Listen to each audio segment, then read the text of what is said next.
नमस्कार दोस्तों, स्वागत है आपका हमारे YouTube चैनल में। हम लोगों ने ये 2019 वाला घटना चक्र का जो UGC नेट पेपर का हल प्रश्न पत्र है, इसके जो शिक्षण एवं शोध वृत्ति से रिलेटेड क्वेश्चन थे उसको हल कर लिया था। अब आगे का जो मैथ के क्वेश्चन थे उनको हम लोग स्किप करते हैं। उसके बाद 36 नंबर से हम लोग फिर से स्टार्ट करते हैं ICT वाले क्वेश्चन से। तो चलिए शुरुआत करते हैं। एक ईमेल भेजते समय 2CC और VCC फील्डों में विभेद करने के संबंध में निम्नलिखित कथनों में कौन सा सही है? तो एक क्या है, 2 फील्ड में प्राप्तकर्ता BCC और CC फील्डों में विद्यमान ईमेल पतों को देख सकता है।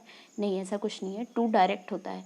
CC फील्ड से में प्राप्तकर्ता 2 और BCC फील्डों में विद्यमान ईमेल पतों को देख सकते हैं। नहीं, CC मतलब कार्बन कॉपी होता है और BCC मतलब ब्लाइंडेड कार्बन कॉपी होता है। तो CC में प्राप्तकर्ता BCC वालों को नहीं देख सकता है।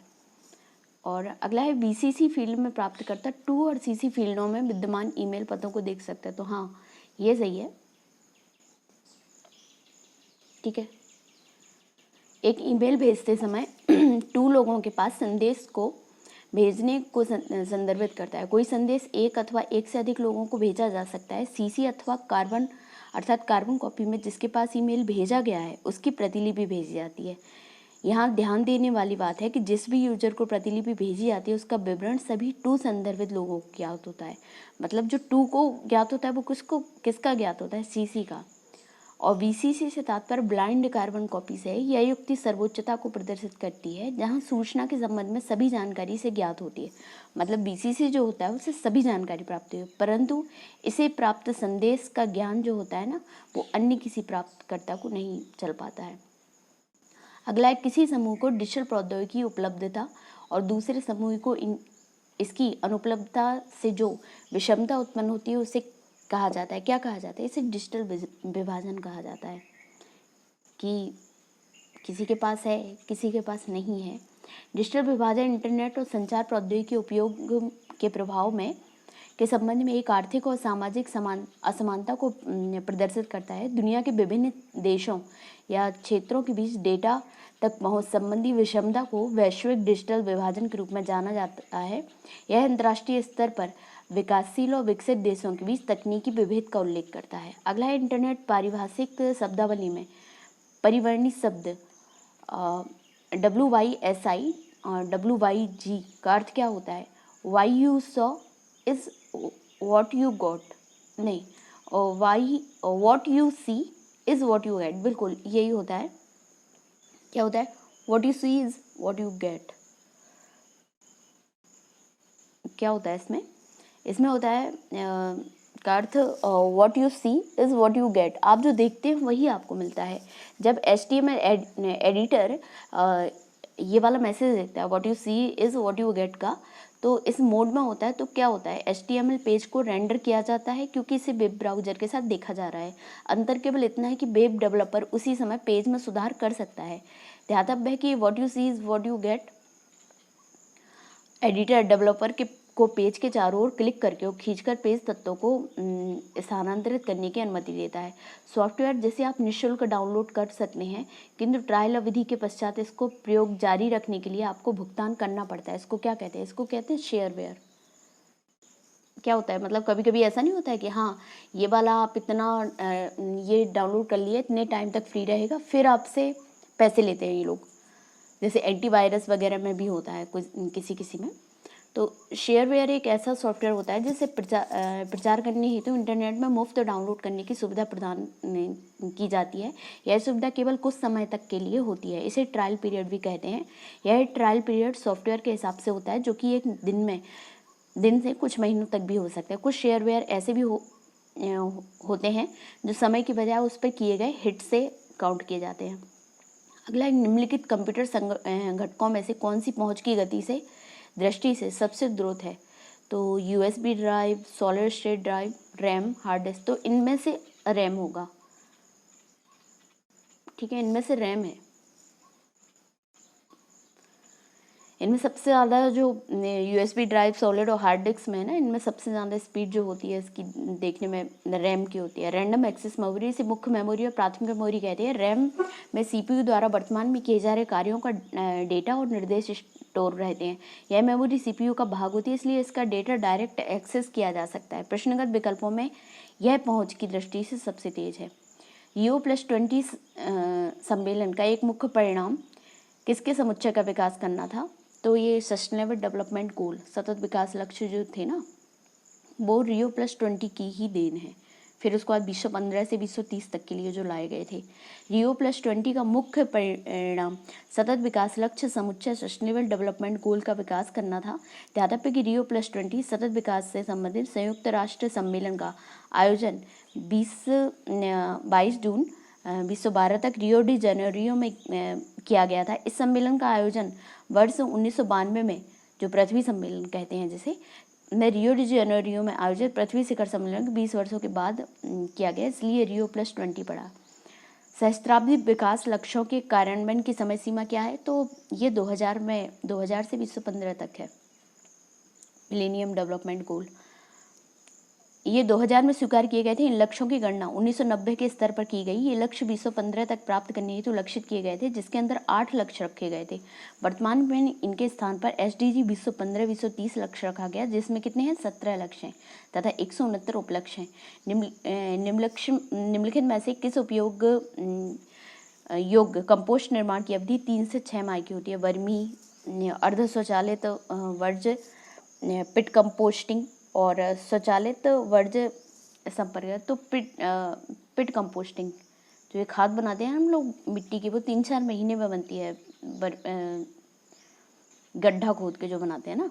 पिट कंपोस्टिंग खड्डाघात पद्धति में खाद बनाने के लिए कम से कम 9 फीट लंबा, 5 फीट चौड़ा व 3 फीट गहरा गड्ढा बनाया जाता है। इस गड्ढे को लंबवत 3 से 6 समान भागों में बांटा जाता है। यह अंतिम हिस्सा खाद पलटने के लिए खाली छोड़ दिया जाता है। 3 से 6 माह के पश्चात अच्छी पकी खाद तैयार हो जाती है। यह खाद गंध मुक्त व काले रंग की मिट्टी जैसी होती है। ओलिगोट्रॉफिक झीलों की विशेषता क्या है? कि इसमें पोषकों का निम्न स्तर हो, और निम्न स्तर होगा तो क्या होगा? ऑक्सीजन अच्छी होगी इसमें। ओलिगोट्रॉफिक झील में निम्न पोषक एवं निम्न जैविक उत्पादकता का स्तर माना जाता है। इन झीलों के नीचे कीचड़ में कई नागासु मांसपेशियों के लार्वा होते हैं, जिन्हें कास्ट बीजा कहते हैं। इन्हें अधिक ऑक्सीजन की आवश्यकता होती है। इस प्रकार की झीलों में स्वच्छ जल पाया जाता है, जिससे पारदर्शिता अधिक होती है। इस प्रकार की झीलों के उदाहरण कम छोटी झीलें होती हैं।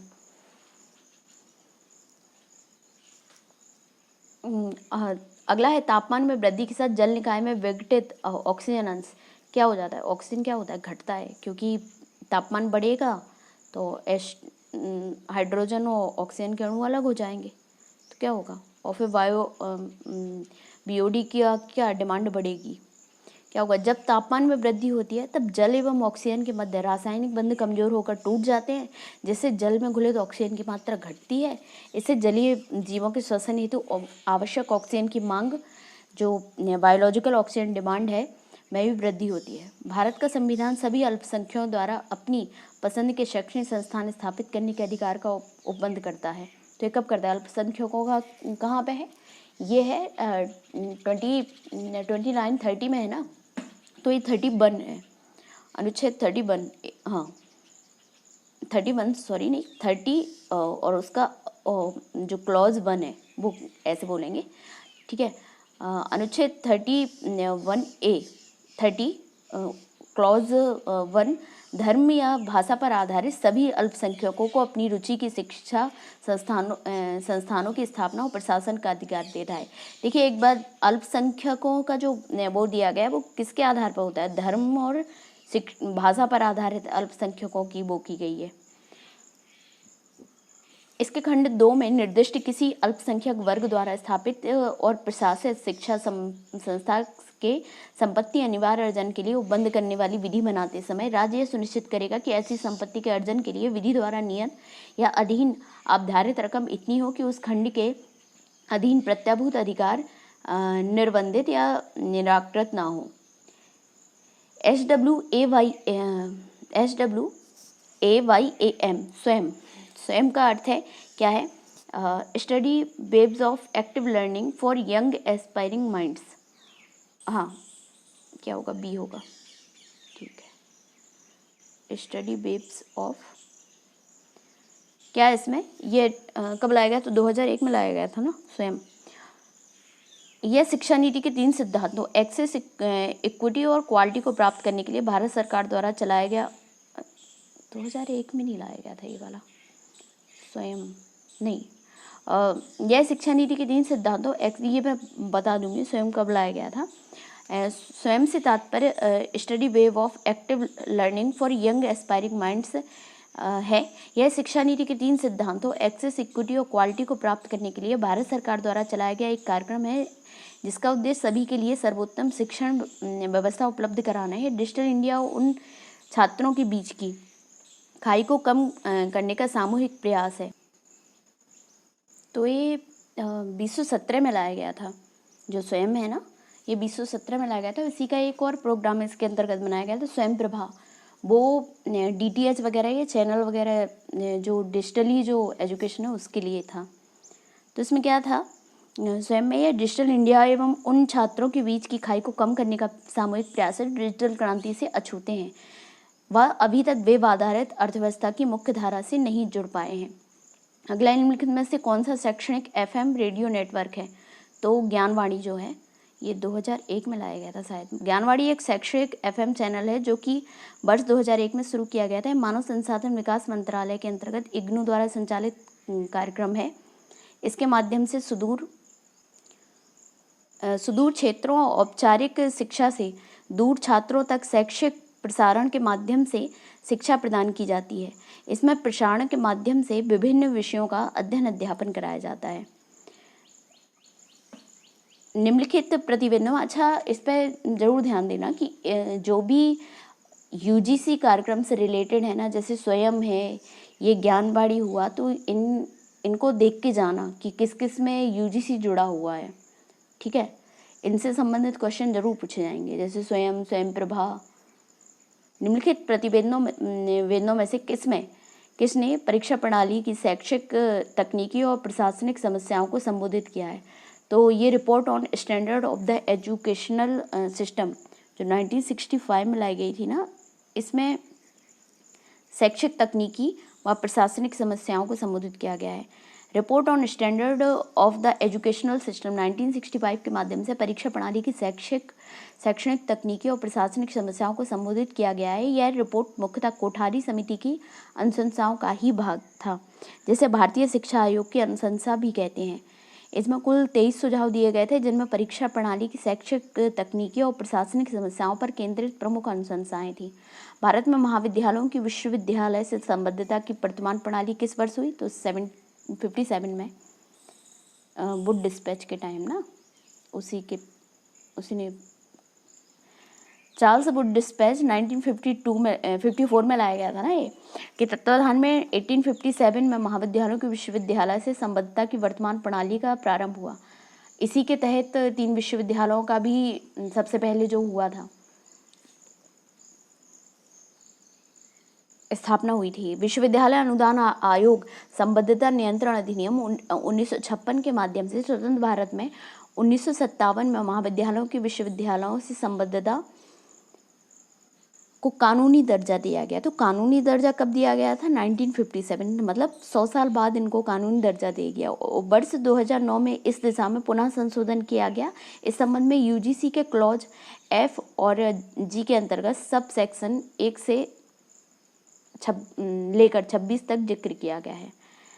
तो चलिए, हमारा आज ये वाला 2019 का पेपर ख़त्म होता है, 2019 का। आगे फिर हम लोग नेक्स्ट वीडियो लाएंगे। और अगर आपको हमारा वीडियो अच्छा लगा हो तो इसे लाइक ज़रूर करिए और चैनल को सब्सक्राइब करिए। नमस्कार।